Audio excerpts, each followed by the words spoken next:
Shalom anak-anak yang dikasihi Tuhan. Kita patut bersyukur kepada Tuhan atas setiap berkat dan penyertaannya dalam kehidupan kita.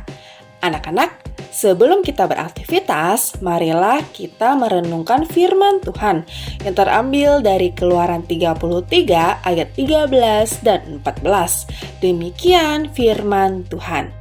Maka sekarang, jika aku kiranya mendapat kasih karunia di hadapanmu, beritahukanlah kiranya jalanmu kepadaku, sehingga aku mengenal engkau, supaya aku tetap mendapat kasih karunia di hadapanmu.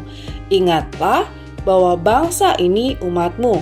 Lalu ia berfirman, aku sendiri hendak membimbing engkau dan memberikan ketentraman kepadamu. Anak-anak, ada seorang pria bernama Dehan. Suatu kali ia naik perahu mengarungi danau untuk memancing ikan. Saat itu kabut di sekitar danau sangat tebal.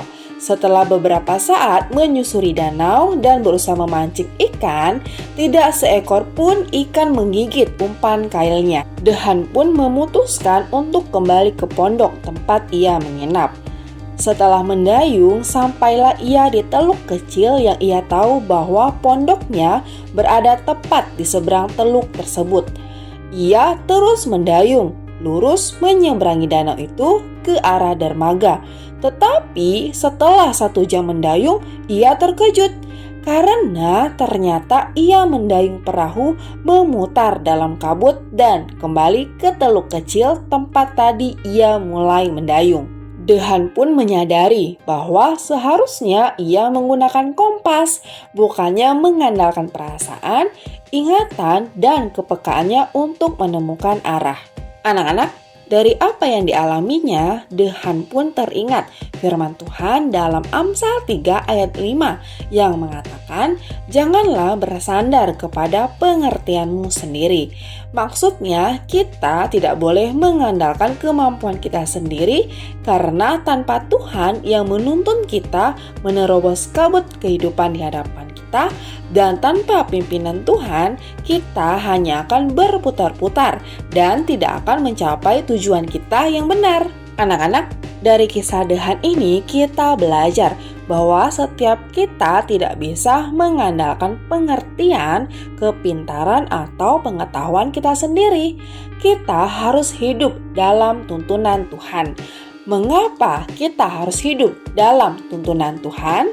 Pertama, hidup dalam tuntunan Tuhan menunjukkan hidup dalam kasih karunia Tuhan, seperti yang dikatakan dalam ayat 13. Maka sekarang, jika aku kiranya mendapat kasih karunia di hadapanmu, beritahukanlah kiranya jalanmu kepadaku, sehingga aku mengenal engkau, supaya aku tetap mendapat kasih karunia di hadapanmu.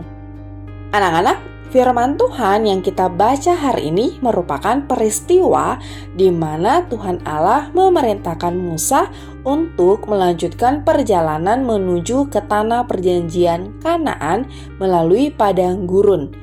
Namun Tuhan berkata bahwa Ia tidak akan memimpin mereka secara langsung karena bangsa Israel ini adalah bangsa yang tegar tengkuk, tidak taat dan suka mengikuti keinginan mereka sendiri. Jika Allah yang langsung memimpin di depan bangsa itu, ada kemungkinan Allah akan menghukum mereka karena kejahatan hati mereka. Akan tetapi Nabi Musa menyadari ia tidak mungkin dapat berjalan sendiri jika bukan Tuhan yang memimpin mereka langsung. Oleh karena itu, Nabi Musa meminta Allah menunjukkan kasih karunia-Nya bagi bangsa Israel melalui tuntunan yang diberikan baginya dan bangsa Israel secara langsung. Jika Allah tidak menuntun, Musa tidak mau berangkat karena merasa tidak akan mampu memimpin bangsa itu sampai ke tanah perjanjian. Musa menyadari bahwa bangsa Israel membutuhkan kasih karunia Tuhan untuk tetap memimpin mereka sehingga mereka mampu melewatinya. Anak-anak, seperti halnya Musa dan bangsa Israel dalam perjalanan mereka menuju tanah perjanjian, mereka membutuhkan tuntunan Tuhan. Ketika Tuhan mau menuntun mereka, hal itu berarti mereka mendapat kasih karunia Tuhan. Demikian pula dalam kehidupan kita semua. Kita membutuhkan kasih karunia Tuhan untuk menuntun hidup kita.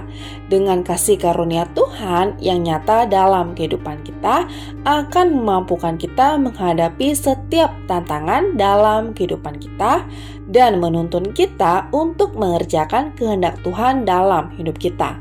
Kedua, hidup dalam tuntunan Tuhan memberikan ketentraman, seperti yang dikatakan dalam ayat 14.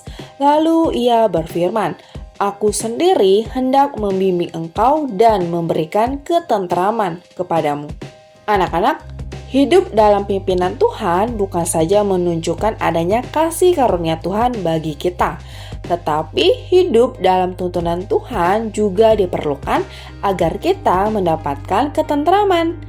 Tuhan bukan saja menuntun bangsa Israel, tetapi juga memberikan ketentraman bagi mereka saat melalui padang gurun yang penuh dengan tantangan dan bahaya, sehingga mereka bisa tetap berjalan sampai ke tanah perjanjian.